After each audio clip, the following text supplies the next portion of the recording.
Welcome to Rajni yoga vlogs. ఈరోజు మనం చాలామంది లేడీస్ కానీ చిన్నపిల్లలు కానీ పెద్దవాళ్ళు కానీ చాలామంది ఈ సమస్యని ఫేస్ చేస్తూ ఉన్నారు.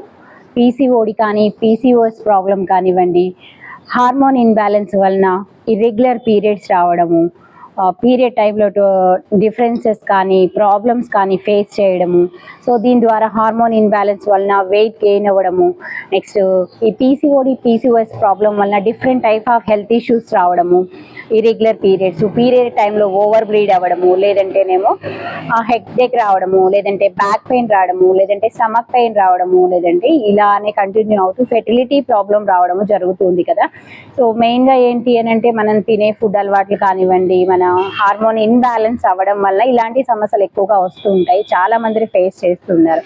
చాలా మనం తీసుకునే ఫుడ్ ద్వారా, కొన్ని ఆసనాల ద్వారా యోగాకి ఉన్న మహత్యం ఏంటంటే ఎలాంటి ప్రాబ్లం ఉన్నా రెగ్యులర్గా ఫాలో అయ్యి మంచి ఆహారం తీసుకున్నట్లయితే ఎలాంటి సమస్యనైనా తగ్గించుకోవచ్చు అనమాట. చిన్న చిన్న ఆసనాలే చేయడానికి వీలుగా ఉంటాయి. బట్ మనం ఒక మెడిసిన్ యూజ్ చేస్తే ఎలా అయితే కోర్స్ లాగా తీసుకుంటామో అలా రెగ్యులర్గా కొన్ని ఆసనాలు చేసినట్లయితే ఈ ప్రాబ్లమ్ని వితౌట్ మెడిసిన్ క్యూర్ చేసుకోవచ్చు. వాళ్ళ యొక్క యూట్రస్ ఆరోగ్యాన్ని కూడా పెంచుకోవచ్చు అనమాట. రీప్రొడక్టివ్ సిస్టమ్ని ఏదైతే ఉంటుందో దాన్ని యాక్టివేట్ చేసుకుంటూ హెల్త్ని స్ట్రెంగ్తెన్ చేసుకోవచ్చు.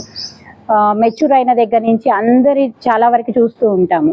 సో ఈ పీసీఓడి సమస్యని మెయిన్గా ఇన్ టైంకి నిద్రపోకపోవడము, స్ట్రెస్ ఫీల్ అవ్వడము, లేదు అంటే ఫ్యాటీ ఫుడ్ తినడము, జంక్ ఫుడ్ తినడం వలన, మన ఆహార విధానం వలన కూడా డిఫరెంట్ టైప్ ఆఫ్ ప్రాబ్లమ్స్ వలన ఈ ప్రాబ్లమ్స్ అనేవి అటాక్ అవుతూ ఉంటాయి. దీనివల్ల ఏంటంటే ఒక్కొక్కరికి ఒక్కొక్క టైప్ ఆఫ్ ప్రాబ్లమ్స్ వస్తుంటాయి. వేరే ఆర్గాన్స్ మీద ఎఫెక్ట్ అవుతూ ఉంటాయి. అండ్ వీటితో పాటు హెయిర్ ఫాల్స్ అవ్వడము, లేదంటే ఫుడ్ సరిగా తీసుకోకపోయినా వెయిట్ గెయిన్ అవ్వడము, ఇలాంటి సమస్యలు వస్తూ ఉంటాయి. ఈరోజు మనం ఒక మంచి ఆసనాల ద్వారా ఈ పీసీఓడి ప్రాబ్లం కానీ, పీసీఓఎస్ ప్రాబ్లం కానీ, హార్మోన్ ఇన్బ్యాలెన్స్ ప్రాబ్లం కానీ, లేదంటే ఫెర్టిలిటీ ప్రాబ్లం కానీ, లేడీస్కి వచ్చేటువంటి గైనిక్ ఇష్యూస్, యూట్రస్కి సంబంధించి వచ్చే ప్రాబ్లమ్స్ ఏ ఉన్నా కూడా జస్ట్ రెగ్యులర్గా ఇదే ఆసనాలు చేసుకున్నట్లయితే చాలా వరకు మనం వితౌట్ మెడిసిన్ క్యూర్ చేసుకోవచ్చు. అలానే మనం తీసుకునే ఫుడ్ ఇంపార్టెంట్, చాలా ఇంపార్టెంట్. లోపలికి తీసుకునే ఫుడ్ ద్వారానే మన బాడీలో డిఫరెంట్ టైప్స్ ఆఫ్ ప్రాబ్లమ్స్ వస్తూ ఉంటాయి. మనం హెల్త్ స్ట్రెంగ్తెన్ అవ్వడానికైనా, హెల్త్ పాడవడానికైనా మనం తీసుకున్న ఫుడ్డే మెయిన్ రీజన్.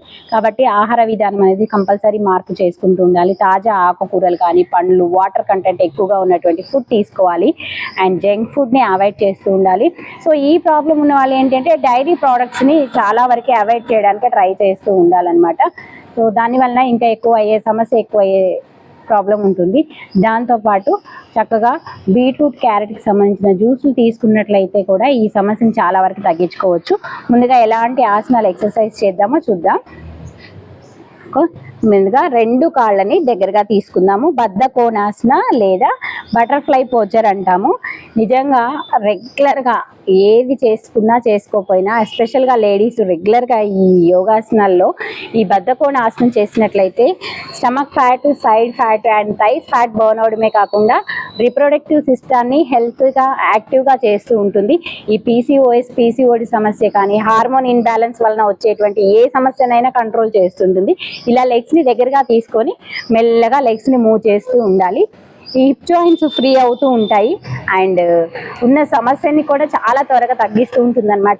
లెగ్స్ ఇబ్బందిగా ఉన్నప్పుడు, కొత్తలో చేస్తున్నప్పుడు ఏంటంటే కొంచెం పెయిన్ఫుల్గా అనిపిస్తూ ఉంటుంది. అలాంటప్పుడు ఏం చేయాలంటే లెగ్స్ని స్ట్రైట్ చేసుకొని రిలాక్స్ చేసుకొని ప్రాక్టీస్ చేస్తూ ఉండాలి.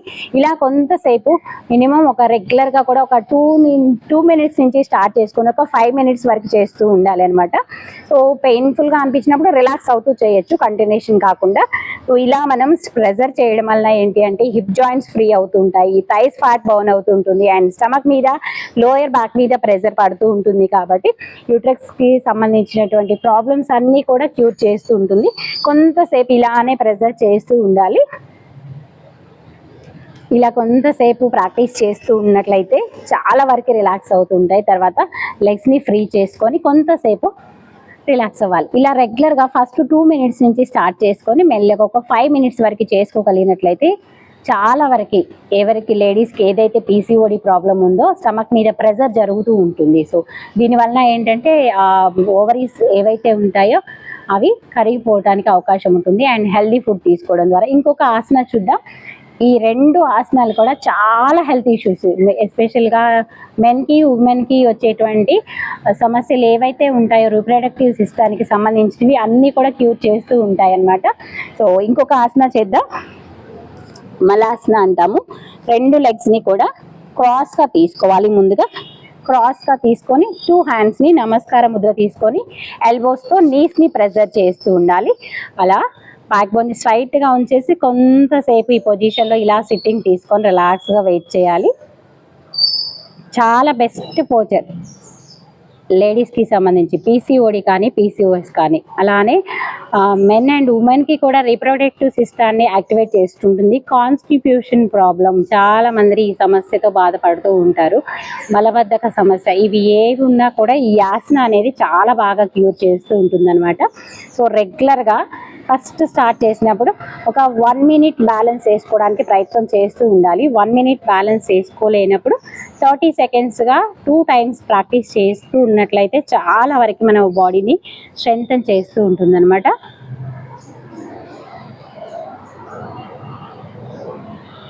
ఇలా కొంతసేపు మెల్లగా హ్యాండ్స్ డౌన్ చేసుకొని లెగ్స్ని ఫ్రీ చేసుకోవాలి. సిట్టింగ్ తీసుకొని రిలాక్స్గా ఉండాలి. చూసాం కదా, ఈరోజు చేసినటువంటి బద్ధకోణాసన, మలాసన ఇవి ఏవైతే ఉన్నాయో రెగ్యులర్గా ఈ సమస్యలు ఉన్న వాళ్ళనే కాదు, ప్రతి ఒక్కరూ రెగ్యులర్గా ప్రాక్టీస్ చేసినట్లయితే ఈ సమస్యలు రాకుండా మనకి బాడీని స్ట్రెంగ్తన్ చేస్తుంటాయి. పీరియడ్ టైంలో వచ్చేటువంటి హెల్త్ ఇష్యూస్ ఏవైతే ఉంటాయో, బ్యాక్ పెయిన్ కానీ స్టమక్ పెయిన్ కానివ్వండి, లేదంటే మనకి అన్ఈజీగా ఉండడము, ఫుడ్ తినాలనిపించదు, సో ఇలాంటి ప్రాబ్లమ్స్ అన్నీ కూడా హార్మోన్ ఇన్బ్యాలెన్స్ వలన జరుగుతూ ఉంటాయి. వీటన్నిటినీ కూడా ఈ 2 ఆసనాలు మనకి చాలా బాగా క్యూర్ చేస్తూ అండ్ ఉన్న ప్రాబ్లమ్ని తగ్గిస్తూ వస్తూ ఉంటుంది. కాబట్టి వీటితో పాటు మనం ఏవైతే తినకూడదో, మెయిన్గా జంక్ ఫుడ్ అవాయిడ్ చేయాలి. స్ట్రెస్ లెవెల్స్ని కంట్రోల్ చేసుకోవాలి. ఇన్ టైంకి ప్రాపర్ టైంకి ఫుడ్ తీసుకుంటూ, వాటర్ తీసుకుంటూ, ఇన్ టైంకి లేట్ నైట్ నిద్రపోకుండా ఇన్ టైంకి నిద్రపోయినట్లయితే ఈ సమస్యని చాలా త్వరగా మనం క్యూర్ చేసుకోవచ్చు. మెడిసిన్ యూజ్ చేయాల్సిన అవసరమే ఉండదు. బట్ చాలా మంది ఏంటంటే చిన్న సమస్య రాగానే డాక్టర్ దగ్గర వెళ్ళిపోయి భయపడి హార్మోన్ టాబ్లెట్స్ యూజ్ చేస్తూ ఉంటాం ఈ సమస్య ఎక్కువగా ఉన్న వాళ్ళకి. సో రెగ్యులర్గా మన డైట్ ఫాలో అవుతూ చక్కగా ఈ ఆసనాలు చేసుకున్నట్టయితే ఎలాంటి సమస్యనైనా క్యూర్ చేసుకోవచ్చు. చూసాం కదా, ఇలాంటి మంచి మంచి ఆసనాలు ఎలాంటి హెల్త్ ఇష్యూ ఉన్నప్పటికీ కూడా కొన్ని ఆసనాలు ఫుడ్ డైట్ ద్వారా చేంజ్ చేసుకోవచ్చు. సో ఇలానే మీకు ఉన్న సమస్యని ఏదైతే ఉందో దానికి రిలేటెడ్గా మేము ఆసనాలు చేస్తూ మీకు హెల్త్ మీద అవేర్నెస్ చేస్తూ ఉంటాం. తప్పకుండా ప్రతి ఒక్క సమస్యని యోగా ద్వారా క్యూర్ చేసుకుంటూ ఉండండి. మంచి ఆరోగ్యాన్ని మనం పెంచుకుంటూ ఉండాలన్నమాట. ఇంకా మంచి ఆసనాలతో నెక్స్ట్ ఇంకొక ఎపిసోడ్తో మీ ముందుకు వస్తాం.